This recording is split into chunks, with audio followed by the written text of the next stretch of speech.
너무 아름다워요. 반쯤 풀린 눈으로 하는 그의 말에 숨이 멎을 듯 벅찼습니다. 봉긋한 곳을 원을 그리듯 부드럽게 감싸줬습니다. 그의 자상함에 모든 게 준비되었다는 듯 나는 그를 더 세게 끌어안았습니다. 안녕하세요. 아우라 사연집입니다. 구독과 좋아요는 큰 힘이 됩니다. 감사합니다. 안녕하세요. 저는 올해 42세, 아직 결혼하지 못한 중년 여성입니다. 앞만 보고 달리다 보니 어느새 결혼 정년기를 놓쳐버렸더군요. 뒤늦게 여러 맞선을 봤습니다. 맞선 자리에 나가면 늘 똑같이 자녀 계획은 어떻게 생각하세요? 라는 질문부터 받았습니다. 그럴 때마다 웃으며 넘겼지만 속으로는 씁쓸했습니다. 나이를 이유로 사람의 마음까지 판단받는 기분이었거든요. 그래서 저는 결혼보다는 제 일에 더 집중하기로 했습니다. 대학에서 시간 강사로 강의도 하고 아이들에게 개인 과외를 하며 하루하루를 채워갔죠. 혼자라는 외로움보단 누군가에게 또다시 상처받는 게 더 두려웠으니까요. 하지만 인생은 늘 예기치 않은 순간에 방향을 바꾸더군요. 그렇게 조용히 살아가던 어느 날, 제 삶을 완전히 바꿔놓을 그 사람을 만나게 되었습니다. 그날 낯익은 번호로부터 전화가 걸려왔습니다. 소화기 너머의 목소리는 예전에 가르쳤던 제 제자였죠. 선생님, 제 친구가 제대를 하고 다시 공부를 시작했는데요. 시험이 얼마 남지 않아서요. 혹시 한 번만 도와주실 수 있을까요? 오랜만에 듣는 선생님이라는 호칭이 마음 어딘가를 건드렸습니다. 잠시 망설였지만 결국 그래요. 오전에 시간 한번 내볼게요. 하고 대답했습니다. 그의 이름은 이승재, 29살. 대학을 다니다 군에 다녀오며 학업을 멈췄고 제대를 하고 나니 세상은 이미 그를 두고 한참 앞서가고 있었다고 했습니다. 조금만 더 노력해서 더 좋은 곳으로 가보고 싶어요. 그렇게 말하던 그의 목소리가 묘하게 단단했습니다. 약속한 날 아침, 저는 평소보다 조금 일찍 집을 나섰습니다. 이른 햇살이 창문 사이로 부서지고 커피향이 여운처럼 남아있던 그 오전, 초인종을 누르자 곧 문이 열렸고 문틈 사이로 마주한 그의 첫인상에 잠시 말문이 막혔습니다. 군 생활로 다져진 듯한 어깨, 또렷한 눈빛, 그리고 미소를 지을 때 살짝 패이는 보조개까지. 안녕하세요, 강 선생님이시죠? 낮고 부드러운 목소리에 어색함이 사르르 녹았습니다. 그렇게 우리의 첫 수업이 조용한 아침 햇살 속에서 시작되었습니다. 첫 수업이 시작되자 그는 낯설 만큼 집중력이 뛰어났습니다.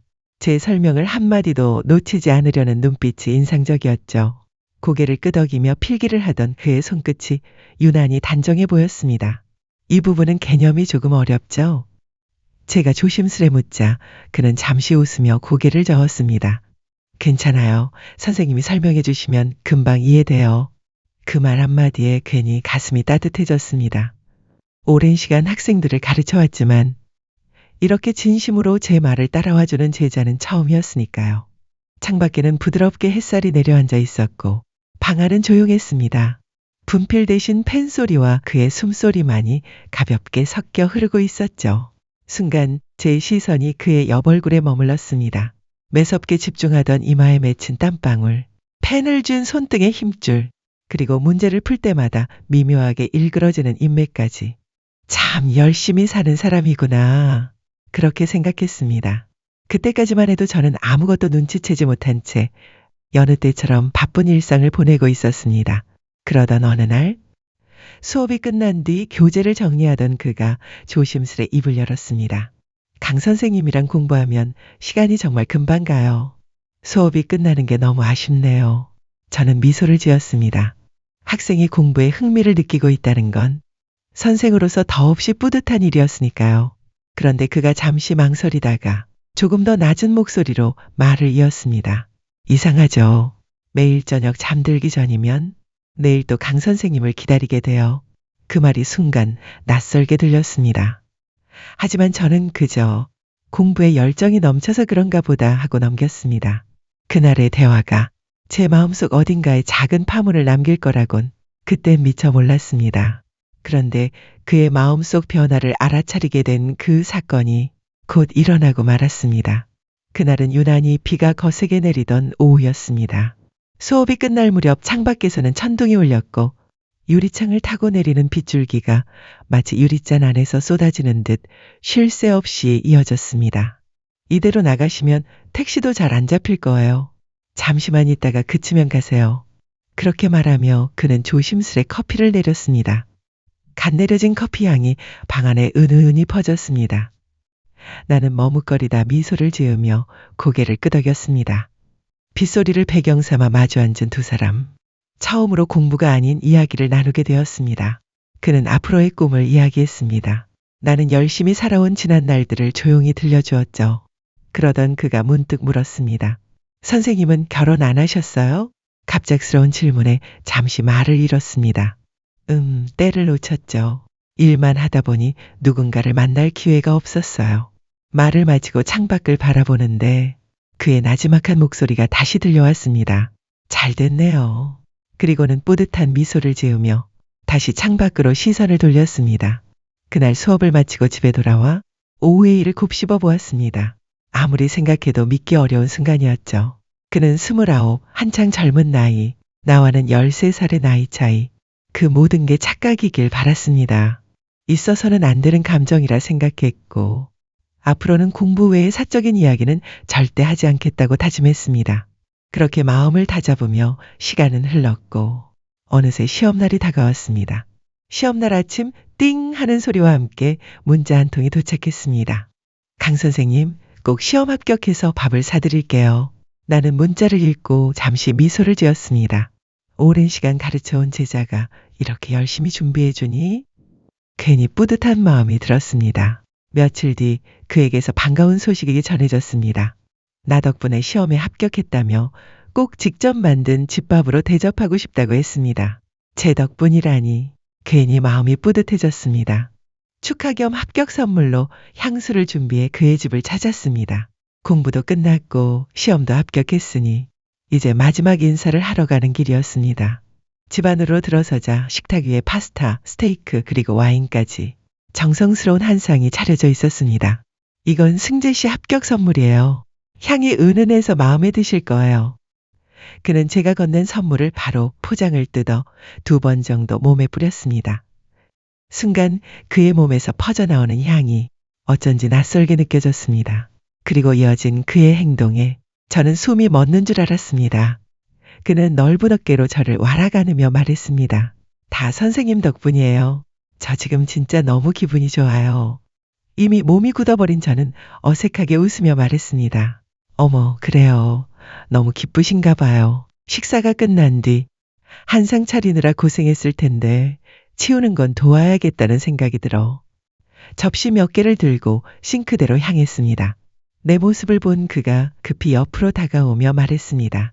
강 선생님 놔두세요. 그는 제 손에서 접시를 받으려다 손을 잡았습니다. 순간 놀란 저는 접시를 싱크대에 내려놓고 그를 바라보았습니다. 제 손을 꼭 쥔 채 강 선생님 하고 말을 멈추는 그의 목소리, 여자의 촉으로 느낄 수 있었습니다. 그의 시선은 더 이상 선생님을 향한 것이 아니었습니다. 아니나 다를까 이내 그가 조용히 입을 열었습니다. 강 선생님, 저 사실 처음부터 선생님을 좋아했어요. 그냥 착각이겠지 했는데 수업을 하면 할수록 마음이 커졌어요. 지금은 선생님이 아니면 안 될 것 같아요. 그의 눈빛은 흔들림 하나 없이 진지했습니다. 저 취업도 금방 할 자신 있어요. 선생님께 좋은 사람으로 남고 싶어요. 믿음직스럽지 못한 거 알아요. 하지만 오늘이 아니면 영영 선생님을 못 볼 것 같아요. 진심이 묻어나는 그 말에 제 가슴도 알 수 없는 떨림으로 흔들렸습니다. 승재 씨, 무슨 말인지는 알겠는데 우리 나이 차이만 해도 13살이에요. 승재 씨는 앞길이 창창하잖아요. 좋은 사람 만나야죠. 제 말이 채 끝나기도 전에 그는 제 허리를 끌어당겼습니다. 그리고 눈을 맞추며 아주 가까이 다가왔습니다. 숨이 멎을 듯한 거리, 그리고 이어진 건 너무나 뜨겁고 진심 어린 첫 입맞춤이었습니다.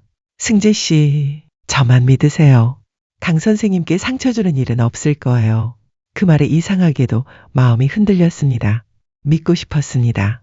그 분위기와 그의 말에 취한 채 다시 눈을 감았습니다. 그는 천천히 단추를 하나하나 문제를 풀듯 풀어내려갔습니다. 점점 드러나는 저의 숨결. 너무 아름다워요. 반쯤 풀린 눈으로 하는 그의 말에 숨이 멎을 듯 벅찼습니다. 봉긋한 곳을 원을 그리듯 부드럽게 감싸줬습니다. 그의 자상함에 모든 게 준비되었다는 듯 나는 그를 더 세게 끌어안았습니다. 그날 저는 모든 걸 잊고 온몸으로 그의 체온을 느끼고 있었습니다. 그렇게 나와 그는 제자와 선생님이라는 경계를 허물고야 말았습니다. 그 후로 우리는 자연스럽게 연인이 되었습니다. 함께 식사하고 주말마다 만나 서로의 일상을 나누었죠. 그의 진심은 늘 한결같았고 저 역시 마음을 완전히 열게 되었습니다. 그러던 어느 주말 승재 씨가 설레는 목소리로 전화를 걸어왔습니다.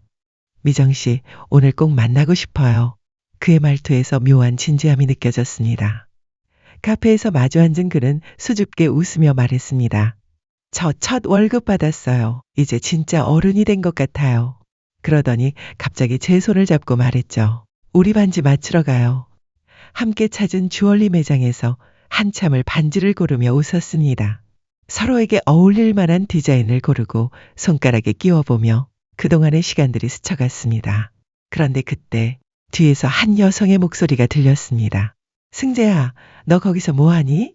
고개를 돌리자 그의 부모님이 서 있었습니다. 당황한 승재 씨가 아무 말도 못하고 굳어버렸고 저는 심장이 멎을 듯한 불안감에 그 자리에 얼어붙었습니다. 그때 승재 씨가 갑자기 말했습니다. 제 여자친구예요. 그 한마디에 그의 부모님 얼굴이 굳어졌습니다. 뭐? 여자친구? 어머니의 목소리엔 놀람과 분노가 섞여 있었습니다. 잠시 후 두 분은 제 앞까지 다가와 승재 씨의 옷자락을 거칠게 잡아 끌었습니다. 지금 당장 나와. 아무 말도 할 틈도 없이 그는 부모님에게 이끌려 나갔고 그 자리에 홀로 남은 저는 아무 말도 하지 못한 채 멍하니 서 있었습니다. 텅 빈 매장 안, 따뜻했던 순간들이 한순간에 차갑게 식어버렸습니다. 마음속엔 복잡한 감정이 뒤섞였습니다. 죄책감, 슬픔, 그리고 설명할 수 없는 허무함까지. 그날 저녁 승재 씨에게서 문자가 왔습니다. 괜찮아요, 미정 씨. 아무 걱정하지 마세요.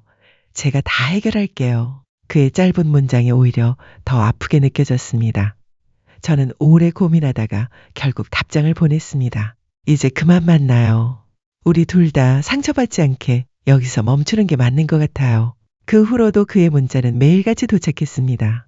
몇 번이나 찾아오기도 했습니다. 하지만 저는 끝내 문을 열지 못했습니다. 그를 밀어내야 하는 이유는 분명하지만 마음 한편에서는 여전히 그를 그리워하고 있습니다. 이 나이 되도록 결혼을 못한 저로서는 사람 인연이 얼마나 귀한지 잘 압니다. 그래서 문득 이 인연을 끝까지 붙잡고 싶을 때가 있죠. 하지만 그의 앞날을 생각하면 결국 제가 놓아주는 게 맞겠죠. 여러분이라면 사랑과 이별 중 어떤 선택을 하시겠어요?